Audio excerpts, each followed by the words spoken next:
북한이 어제 영변 원자로 재가동을 공식 선언했습니다. 이와 관련해서 이제 북핵 능력 어느 정도 왔는지, 한간에서는 갈 때까지 갔다, 이룰 만큼 다 이뤘다, 이런 얘기까지 지금 나오고 있는데, 실제 어느 정도인지 자세히 한번 분석을 해 보겠습니다.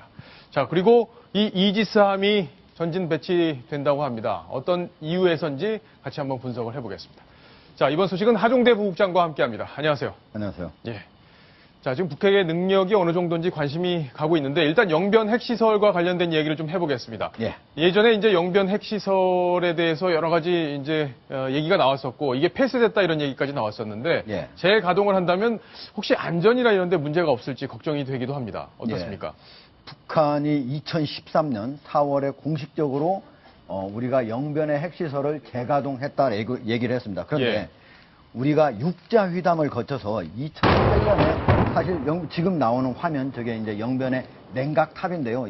높이가 26m짜리입니다. 그때 당시에 육자 휘담에서 합의에 따라서 더 이상 핵 활동을 영변의 그 원자력 그걸 가동하지 않는다 이렇게 예. 얘기하고 저거를 폐쇄를 했었죠. 그러나 그 후에 결국은 2013년에 4월부터 지금 가동을 시작해서 올해도 지금 정상적으로, 어제는 조선중앙통신 기자가 질문을 하니까 북한의 원자력연구원 원장이 직접 나와가지고 예. 정상적으로 모두 가동을 하고 있다 이렇게 그래요? 공식적으로 밝혔습니다. 자, 그럼 과거에 이제 챙길 건 다 챙기고 다시 저렇게 정상화돼서 가동한다면은 그런 노력들이 헛수고가 됐다 이런 생각도 좀 해볼 수 있는데, 그렇죠. 좀 위험하진 않습니까? 어떻습니까? 지금 이제 이런 얘기들이 있어요. 이제 냉각탑은 이미 예. 없어졌으니까. 네. 냉각탑은 이제 과거의 그 원자로를 이제 냉각시키는 그런 방식인데요. 지금 같은 경우는 이제 물을 직접 끓여서 직접 냉각 방식으로 바뀌었습니까? 냉각탑은 그렇군요. 없어졌고 예. 그 자리에 똑같은 자리에 건물 2개 동이 들어섰는데 아무래도 새로운 냉각 방식으로 냉각을 하고 있는 것 같고요. 새로운 냉각 방식? 예. 예. 이제 구룡강이라고 하는 강물을 끌어들여서 쓰는데, 우리 같은 경우는 대부분이 바다에 있는 바닷물을 끌어들이잖아요. 워낙 예. 물이 많이 필요하니까. 그러니까 구룡강이라고 하면 우리 시청자 여러분들께서도 북한에 압록강도 있고, 예. 그 다음에 두만강도 있고, 청천강도 있고, 대동강도 있지만 구룡강 잘 안 들어봤잖아요. 그러게요. 그 자그마한 강입니다. 그런데 자그마하다고 해서 완전히 여기에 이제 냉각수를 제공하지 못할 정도로 작냐? 그건 아니고요. 전체적으로 유역 면적이 1350제곱킬로미터니까 상당히 크고, 그 다음에 지류만도 70여 개가 됩니다. 그래요? 5km 이상 되는 그런 지류도 한 46개나 되고, 그래서 전체적으로 여기에 냉각시키는 데는 큰 문제는 없을 것이다. 예, 다만 이제 그렇군요. 가뭄이 이렇게 들고 하면은 이제 물이 줄어들 수 줄어들면은 있죠. 그런 때는 좀 위험하죠. 다만 이제 겨울철에는 강물이 위에는 저희 모두 이제 강물이 이제 얼게 되지만, 네. 사실은 이제 취수는 그 위에서 하는 게 아니라 안에 박아가지고 아래서 하면은 취수하는 데는 문제는 없다 이렇게 생각이 듭니다. 그렇군요. 다만 이제 이미 흑연 감속제, 예. 저걸 뭘 하냐면, 이제 원래 핵분열이 일어나기 시작하면 원자로라고 하는 건 다다다다다 막 일어나는 거거든요. 네. 근데 그거를 지금 가동할 때 흑연 감속제를 넣어가지고 천천히 일어나도 이렇게 하는 거거든요. 근데 그것이 30년 이상 됐기 때문에 좀 위험하지 않을까 이렇게 전문가들은 보고 있습니다. 그렇군요. 자, 그럼 지금 현재 북한의 핵 수준이라는 게 어느 정도인지, 네. 핵 선진국들이 또 있잖아요. 네. 그 선진국들에 비해서는 좀 떨어진다는 건 아마 시청자 여러분들도 알고 계실 텐데, 네. 실제 능력은 어느 정도 됩니까? 예, 실제 능력을 보려면요, 크게 이제 세 가지로 볼 수가 있는데, 하나는, 첫 번째는 얼마나 소형화를 했느냐. 예. 왜냐면은 쏘아가지고 운반하려면은 1톤 이하로 만들어야 되거든요. 예. 현재 북한이 1톤 이하까지 만들었는지는 정확히 확인은 되지 않고 있습니다. 그러나 약 1.3톤 이하만 되면은 북한의 노동미사일에 실어서 우리로 쏠 수 있는데, 노동미사일 같은 경우에는 대략 1,300km까지도 나가는 미사일이거든요. 예. 일본까지도 가는 미사일이니까 그 정도 안팎에서 현재 머물고 있지 않을까 이렇게 생각이 되고, 또 하나는 또 이제 다종화인데, 다종화는 지금 북한이 핵실험을 했을 때 예. 처음 1차하고 2차는 플루토늄 탄으로 핵실험을 했습니다. 그런데 3차는 우라늄 탄으로 핵실험을 한 것으로 알려지고 있습니다. 그러니까 이미 두 가지를 다 만든 것으로 이렇게 생각이 되고, 그리고 이제 그거를 싣고 갈 수 있는 미사일 운반 능력, 이번 같은 경우에 10,000km 이상을 갈 수 있는 그런 미사일을 발사할 가능성이 높다. 왜? 북한의 동창리에 있는 그 탑이, 즉 미사일을 지지해주는 그 지지대가 그전에는 50m였는데 이번에는 62m에서 67m까지 올라갔다고 하니까, 그 전에 50m일 때 30m짜리 미사일을 발사한 거거든요. 높이가 30m. 예. 그게 약 6,000km 날아간 거니까 이번에는 10,000km 이상을 날아갈 수 있다. 그러면 미국까지도 도달할 수 있다. 이렇게 볼 수 있는 거죠. 그렇군요. 자, 숫자로도 한번 살펴볼 필요가 있습니다. 일단 예. 한민구 장관은 10일 날 국정감사에서 한 핵탄두 7기 정도, 그 정도 보유하고 있는 것 같다. 이렇게 추정을 해서 얘기를 했단 말이에요. 예. 다른 나라들과 비교했을 때 어떤지. 예. 대략 이제 7기라고 하는 건 이제 플루토늄 탄만 말씀드리는 겁니다. 왜냐면 예. 플루토늄은 대략 한 개의 원자폭탄 만드는데 6kg이 들어가거든요. 그런데 북한이 지금까지 영변 핵 원자로를 돌려가지고, 재처리해서 자기들이 획득한 그런 플루토늄이 약 40kg 정도 됩니다. 예. 그러니까 6개에서 한 7개 만들었다고 볼 수 있는 거죠. 그런데 북한은 이것만 만드는 게 아니라 플루토늄뿐만 아니고 우라늄탄도 지금 만들 수 있는 능력이 있는 거거든요. 예. 이거는 하나를 만드는데 약 우라늄이 16kg이 들어갑니다. 그런데 북한이 1년에 연간으로 생산할 수 있는 우라늄이 대략적으로 약 40kg 정도입니다. 아. 그러니까 1년이면 2.5개 정도의 우라늄탄과 한 개의 플루토늄탄을 만들 수가 있다. 예. 그래서 지금까지 대략 플루토늄탄 6, 7개하고 우라늄탄까지 포함하면 한 22개 정도는 갖고 있지 않을까 네. 이렇게 예상을 하고 있습니다. 그렇군요. 다른 나라들하고 한번 비교해보면 미국이 그동안 제조한 게 한 1만 기 정도고요. 예. 러시아가 한 2만 기 되는데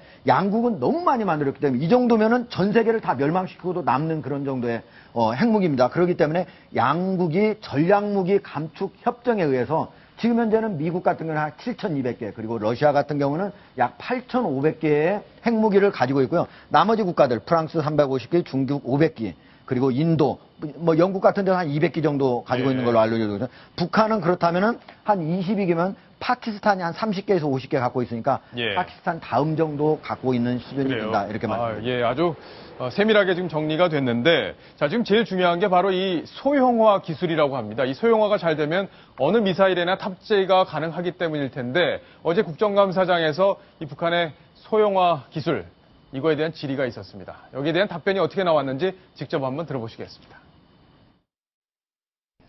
정보부 부장님, 금년 들어서 고폭 실험은 몇 차례 했습니까? 금년도 고폭 실험은 없었습니다. 없습니까? 예.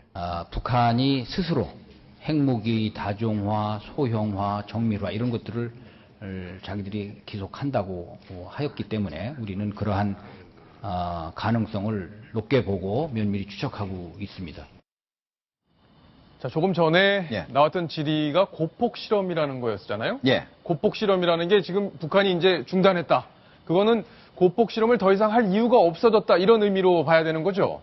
실제로 아마 그런 의미인 건데 북한이 지금까지 고폭 실험을 무려 100여 차례를 했습니다. 예. 그 고폭 실험이라고 하는 게 뭐냐면요. 원래 그 핵폭탄이 있다면은 거기에 사실은 플루토늄이라든가 우라늄은 여기 야구공 정도 크기뿐이 안 됩니다. 예. 그럼 그 바깥을 고성능 폭약으로 둘러쌉니다. 이 고성능 폭약이 동시에 터져가지고 약 10만 분의 1초 사이에 동시에 터져가지고 그거를 바로 이 핵물질이 분열할 수 있도록, 핵 분열을 할 수 있도록 압력을 높여줘야 되는 거거든요. 예. 그래서 그거를 제대로 할 수 있는가 하는 실험이 바로 고폭 실험인데요. 이 실험을 약 100여 회 했는데 이제는 더 이상 안 한다 하는 얘기는 이 실험은 이제 자기들이 충분한 기술을 확보해서 더 이상 할 필요가 없다. 그리고 예. 다만 앞으로 실험은 지금 이제 1차 핵실험, 2차 핵실험, 3차 핵실험까지는 이미 2006년, 2009년, 2013년 해가지고 했거든요. 예. 이거는 뭐냐면 직접 플루토늄이나 우라늄탄까지 핵폭탄을 직접 만들어서 땅속에서 한번 폭파시켜 보는 거예요. 이게 진짜 폭파되는지 그리고 네. 위력은 얼마나 되는지. 그거 다음에 이번에 제4차 핵실험을 지금 북한이 할 가능성이 있다. 그거는 지금까지 3차 핵실험까지는 그 성능이 약 6, 7킬로톤 정도의 유력이었거든요. 6, 7킬로톤. 그리고 이제 전문가들 중에 한 20킬로톤 히로시마나 나가사카에 떨어진 정도의 위력까지도 나타낸다고 보고 있는데 앞으로 만약에 4차 핵실험을 한다면 적어도 20킬로톤에서 40킬로톤. 그러니까 나가사키나 히로시마에 떨어진 것보다 같은 급이나 아니면 그거보다 두세 배 두세 배 정도 되는. 예, 예. 핵무기를 만들어서 실험하지 않을까. 자, 그렇다면은 하종대 부국장 말씀을 쭉 정리를 해보면 결국에는 3차 핵실험까지로는 미국 동부까지는 타격이 안 되는 상황이었는데 예. 4차 핵실험과 미사일 발사, 이번에 10월 10일 날로 전후로 예상이 되는 미사일 발사를 통해서 미국 동부까지 가는 예. 미사일과 그리고 고성능의 작은 그런 핵탄두를 탑재하는 이 두 가지 실험을 다 마친다면은 사실상 북한의 핵 기술이 완성 단계에 들어갔다. 이렇게 볼 수 있는 거죠? 그렇죠. 거의 완성 단계.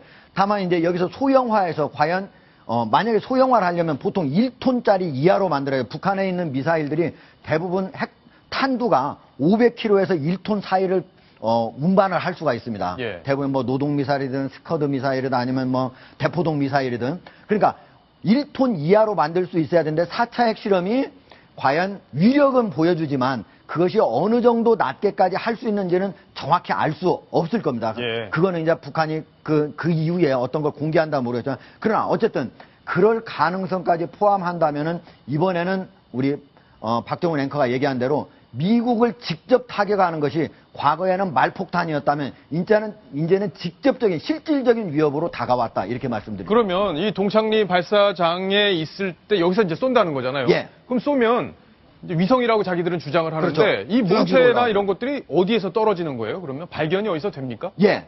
이 이제 쏘면은 각도에 따라서 예. 각도로 서 완전히 정위로 쏘진 않거든요. 네. 왜냐하면 지구가 돌고 있기 때문에 네. 그런 것까지 계산해가지고 쏘는데 이게 처번 같은 경우는 이쪽 서해상에서 첫 번째 지금 가장 아래에 있는 게 바로 이 로켓 예. 3단 로켓 중에 가장 아래 로켓의 부분이요? 예, 예. 바깥 부분이 여기서 떨어진 거예요. 저게 한 2m 지름이 한 2m 정도 되는 거거든요. 아, 지름이? 예, 지름이 2m. 그게 이제 떨어지고 나면은 저기 크기라든지 이런 걸 계산해가지고 이것이 하늘로 그냥 올라가서 위성을 쏘아 올려는 그런 인공위성이 쏘아 올려는 추진체였지만 실제로 만약에 핵탄두를 장착해서 미국까지 간다면은 어디까지 갈 수 있을까 하는 거를 계산을 해냅니다. 예. 그래서 은하 3호 저거는 약 6,000km 많이 가면은 10,000km까지 갈 수 있었던 그런 추진체였다고 보고 이번 거는 적어도 10,000km에서 13,000km를 예상을 하고 있습니다. 아, 그렇군요.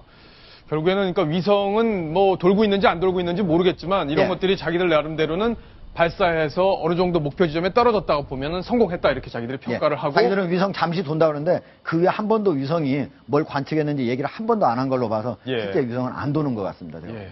실제 위성이 돌면 또 이상하겠죠. 예. 예. 자, 그런데 이게 지금 기차가 나와 있는데 예. 평양에서부터 동창리 발사장까지 이 로켓 추진체를 기차로 이동을 시키나 보죠? 예.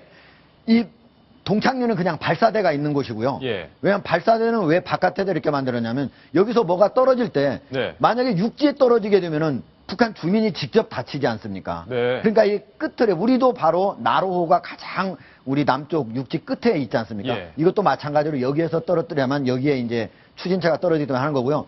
이 실제로 추진체를 만드는 저 로켓을 만드는 공장은 평양 교위에 있습니다. 아, 그렇군요. 평양 교위에서 1단, 2단, 3단 로켓을 다 각각 분리해가지고 제작을 하고요. 저거를 하나하나 이렇게 지금 그림은 이게 마치 완성된 것이 가는 것처럼 되어 있는데 완성된 예. 것이 가는 건 그러니까 아닙니다. 나눠서 가서 거기서 나눠가지고, 조립을 한다? 예, 여기서 이제 하나하나 바로 그 조립을 해서 쏘게 됩니다. 예. 자, 그럼 우리 군이 어떻게 대응하고 있는지, 우리 군은 어떻게 움직이고 있는지 그것도 좀 봐야 될 텐데. 예. 지금 미사일이 날아가면은 감지를 해야 될 거 아니에요? 그렇죠. 그 감지 역할을 이 이지스함이 한다고 그러는데 이게 예. 어떤 원리인가요? 예, 이지스함이 바로 이제 탄도 미사일을 탐지하는 그런 예.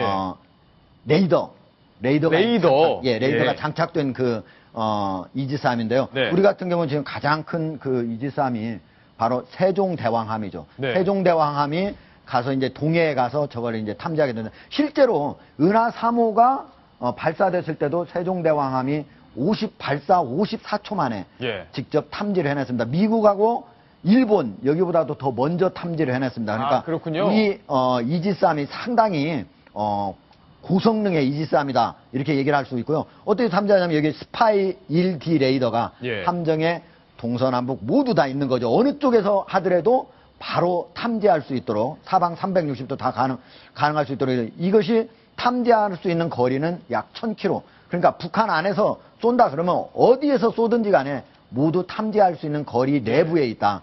그리고 표적을 탐지하는 여러 가지 탄도미사일이 한꺼번에 오더라도 500개까지도 탐지를 할 수 있다. 그렇군요. 예. 지금 화면에 그래픽으로 보면은 어떤 방식으로 지금 탐지가 되는지 좀 설명이 되고 있는데. 예. 그죠? 저게 발사가 되면 위로 올라가는 대로 바로 여기서 레이더가 작동하면서 그 금속 물질에 의해서 이제 갔다가 오는 그 빛의 그 소리에 예.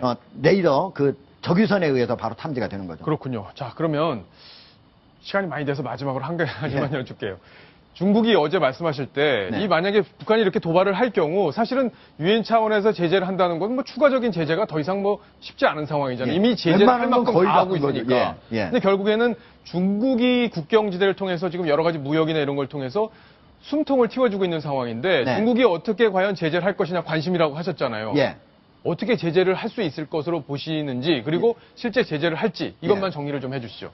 우리 정부가 만약에 중국이 이번에 북한이 이런 도발을 한다면은 우리 정부가 두 가지를 요구를 해야 된다고 봅니다. 예. 지금 두 가지는 뭐냐면 미국이 하고 있는 건데요. 미국이 하고 있는 것 중에 유엔 안보리 결의안을 결의안에 따른 그런 제재뿐만 아니고 미국이 하고 있는 게 세컨더리 보이카트라고 해가지고 만약에 북한하고 다른 나라가 예. 서로 유엔 안보리를 지키지 않고 뭘 하지 않습니까? 그러면 그 나라도 제재를 하는 겁니다. 아, 그렇군요. 예, 자기만 제재를 하는 게 아니고 그 나라까지 제재를 하는 거고요. 그리고 북한에서 어떤 불법적인 그런 자금들이 있으면 미국은 모두 지금 동결을 하거든요. 예. 근데 그 두 가지를 중국한테도 요구를 해야 된다. 그렇죠. 지금 중국이 안 하고 숨통을 있거든요. 틔워놓고 있었으니까. 예, 그리고 중국에는 북한의 통치자금이라든지 정상적인 무역 결제 자금은 그건 동결할 수 없는 거고요. 예. 통치자금은 여러 가지 비합법적인 자금이 있거든요. 그게 바로 인민은행이라든지 공상은행, 교통은행 여러 군데 있는데 이런 것들에 있는 거를 바로 동결을 할 수 있도록 중국이 협조를 하느냐 안 하느냐 이게 상당히 중요한 거예요. 그 다음에 중요한 거는 북한에 중국이 100% 예. 원유를 대주고 있잖아요. 아, 그렇죠. 그 원유를 뭐 완벽하게 다 그냥 1년 내내 다 못하게 해서 북한 경제가 못 돌아가게 해라 이렇게는 못 하더라도 한 달이든 두 달이든 중단을 시켜가지고 강한 메시지를 줘야 된다. 더 이상 만약에 핵실험, 핵 개발을 계속적으로 한다면 완전히 중단시킬 수 있다고 하는 그런 메시지를 줘야 되지 않을까. 자, 그걸 그런데 예. 중국 입장에서 한번 생각을 지금 잠깐 제가 해봤는데요. 예. 만약에 북한이 미사일로 핵으로 미국을 위협할 수 있다. 중국 입장에서 봤을 때 예. 약간 좀 흐뭇하게 볼 수도 있지 않을까요? 어떻습니까? 그런데요. 예.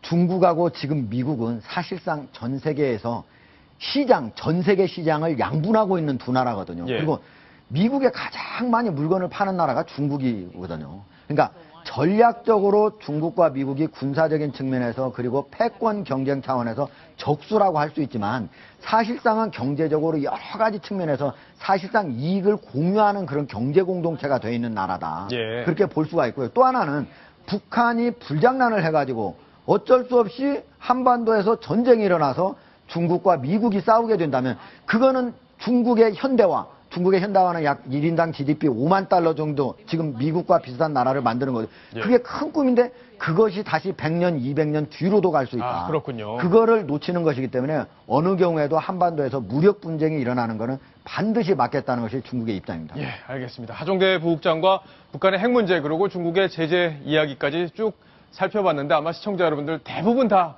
이해가 되셨으리라 이렇게 생각이 됩니다. 하종대 부국장 오늘 감사합니다. 예.